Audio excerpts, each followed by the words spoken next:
This 2012 Mazda 3 has 2 belts on it, and one of them is a stretch fit belt. Alright, so first things first, the main accessory drive belt that runs our alternator and our air compressor for our AC is a hydraulic tensioner. The very first time I ever ran into one was on a Toyota Camry, and to be honest with you, I broke it right off the bat. This one's not as stiff. I just did another Mazda this morning that was a lot newer, and it took a lot more force to pull it and hold it, and you just got to keep pulling constant tension until it bottoms out, and then that'll give you plenty of room to get the belt off. But be careful not to be like trying to ream on it and yank on it, because you can definitely break the tensioner if you do that. And what'll happen a lot of times is it'll break the hex off right here. Now we could use a stretch belt removal tool if we wanted to take this belt off and reuse it for some reason, or usually I just snip them off. Alright, so what you could do, the zip tie method, would be just to put a zip tie through this hole right here and zip tie your belt down tight onto your water pump pulley, and as you rotate it around, that zip tie will keep that water pump belt on the pulley.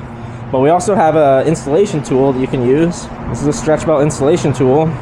This little groove right here locks onto the edge of the pulley, and then what I like to do is just push up on that stretch belt tool until it keeps it locked in place from the tension on the belt.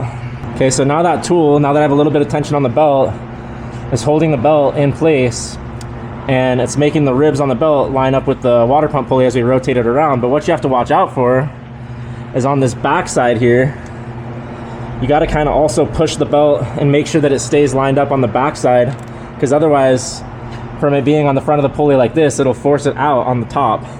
So you got to be letting the tool guide the bottom side in, and then just putting a little bit of tension on the back side to keep it lined up while you rotate it around slowly.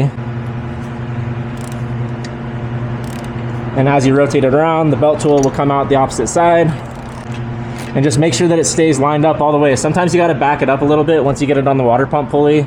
If it tries to jump off the opposite side, you can just run it back a tiny bit to get it lined all the way up. But that's all there is to it. That's how you do it with an installation tool. Not too difficult. They can be frustrating sometimes. These ones are pretty easy. And then the other belt on this is one of the easiest ones you can do.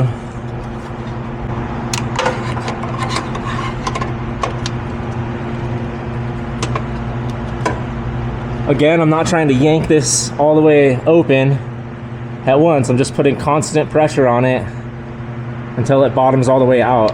It's a hydraulic tensioner, so yanking on it could break it. Once again, I know I said that 20 times now, but sometimes you guys don't listen, dude.